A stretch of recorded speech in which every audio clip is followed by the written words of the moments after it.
दी Lalan top के videos देखने के लिए हमारे चैनल को सब्सक्राइब करें और नोटिफिकेशंस पाने के लिए बेल आइकन को प्रेस करें।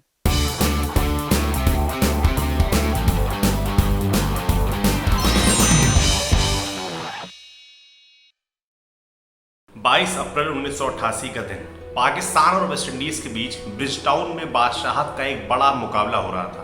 दरअसल 1973 से 1987-88 तक वेस्टइंडीज ने ऐसा अभेद क्रिकेट खेला कि उन्हें दुनिया की कोई भी टीम घर में नहीं हरा सकी।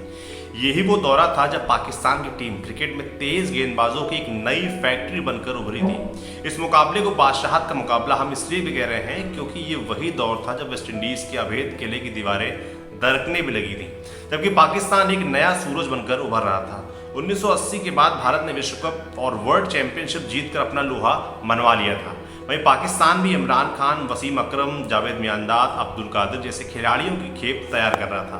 पाकिस्तान के लिए ये मैच इसलिए भी अहम था क्योंकि 1987 में विश्व कप हारने के बाद पाकिस्तान को एक नई शुरुआत करनी थी। टीम के कप्तान इमरान खान विश्व कप की हार के बाद क्रिकेट से संन्यास ले चुके थे। इसके बाद पाकिस्तान के उस वक्त के राष्ट्रपति जनरल जिया उल हक ने इमरान खान को फिर से मुल्क के लिए वापसी करने को कहा। उन्हें फिर से कप्तान बनाने का ऑफर दिया गया। इमरान ने जिया उल हक का कहना माना और सीधे अपनी टीम लेकर उड़ चले वेस्टइंडीज की ओर। लेकिन वापसी इतनी शानदार नहीं रही। वेस्टइंडीज ने वनडे सीरीज में पाकिस्तान को 5-0 से हरा दिया, क्लीन स्वीप। इसके बाद पाकिस्तान टीम ने वो जज्बा दिखाया कि 15 साल के वेस्टइंडीज के गढ़ में दहशत सी फैल गई। पाकिस्तान ने 3 मैचों की टेस्ट सीरीज के पहले मुकाबले को जॉर्ज टाउन में 9 विकेट से जीत लिया। इस जीत के सबसे बड़े हीरो थे इमरान खान, जिन्होंने मैच पे 11 विकेट अपने नाम किए। इसके बाद दूसरा टेस्ट पोर्ट ऑफ स्पेन में खेला गया। पाकिस्तान ने यहाँ भी जुझारूपन दिखाते हुए इस मैच को ड्रॉ करवा लिया। हालांकि इन मैचों में एक पाकिस्तानी बल्लेबाज और था जो इमरान का खूब साथ दे रहा था। नाम था जावेद मियांदाद। मियांदाद वो बल्लेबाज थे जिन्हें बल्लेबाजी के लिए भेजते हुए कप्तान इमरान खान भी हिचकते थे, क्योंकि उस सीरीज से पहले पाकिस्तान ही क्या पूरी दुनिया ये बात जानती थी कि विदेशों में मियांदाद के हाथ पैर फूल जाते हैं। लेकिन मियांदाद ने वेस्टइंडीज के खिलाफ उस सीरीज में एक नहीं बल्कि 2-2 शतक लगाए और सारे आलोचकों के मुंह बंद कर दिए।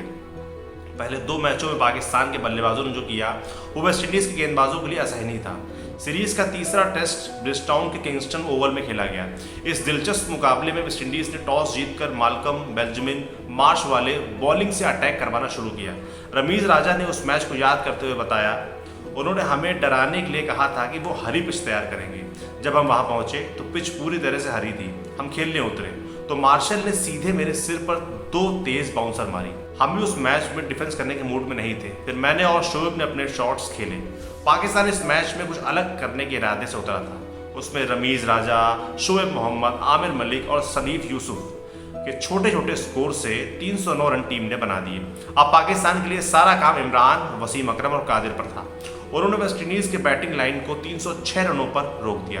मुदस्सर, वसीम और इमरान ने वेस्टइंडीज को अपने स्कोर से आगे नहीं जाने दिया। अब मनोवैज्ञानिक ही सही, लेकिन पाकिस्तान को 3 रनों की बढ़त मिल गई। वेस्टइंडीज के लिए सिर्फ कप्तान विवियन रिचर्ड्स और कार्ल हूपर ही अर्धशतक बना पाए। पाकिस्तान दूसरी पारी खेलने उतरा। शोएब मोहम्मद, जावेद मियांदाद और कप्तान इमरान की पारियों से पाकिस्तान 262 रन बनाकर ऑल आउट हो गया। अब वेस्टइंडीज को जीतने के लिए 266 रनों की जरूरत थी। वसीम और सलीम जाफर ने वेस्टइंडीज को टेस्ट के चौथे दिन झटके दिए, लेकिन फिर भी वेस्टइंडीज ने संभली हुई शुरुआत की। 100 रन पार करने तक वेस्टइंडीज ने सिर्फ 2 विकेट ही गंवाए थे। लेकिन 118 रन पर कार्ल हूपर के रनआउट होने के बाद तो वेस्टइंडीज ने एक के बाद एक 6 विकेट 89 रनों के बीच गंवा दिए। वसीम अकरम और अब्दुल कादिर ने उस पारी में खतरनाक गेंदबाजी की और वेस्टइंडीज की दवा उन्हें ही पिलानी शुरू कर दी। उन्होंने विवियन रिचर्ड्स, रिची रिचर्डसन, एम्ब्रॉस समेत तमाम दिग्गजों को वापस पवेलियन भेज दिया था। 207 के स्कोर पर 8 विकेट। पाकिस्तान को अब जीतने के लिए सिर्फ 2 विकेट चाहिए थे, जबकि वेस्टइंडीज अब भी जीत से 58 रन दूर था। ब्रिजटाउन के उस मैदान पर मौजूद दर्शक भी इस बात को भांप चुके थे कि अब वेस्टइंडीज का किला ज़्यादा देर तक नहीं बच सकेगा। मैदान पर मौजूद कई दर्शकों की आंखों में आंसू थे। इस्लामाबाद में बैठे जनरल जिया उल हक को अपने फैसले पर गर्व होने ही लगा था। पाकिस्तान गेंदबाज पूरी तरह से वेस्टइंडीज के ऊपर हावी हो चले थे। अब वेस्टइंडीज के लिए 9वें विकेट के लिए मैदान पर जेफ डुजो और विंस्टन बेंजामिन थे। बस यहीं से सब कुछ बदल गया। कुछ तो इन दोनों की अच्छी बल्लेबाजी और कुछ अंपायरों की खराब अंपायरिंग। इन 2 वजहों ने वेस्टइंडीज के 15 सालों के इस अभेद किले को ढहने से बचा लिया।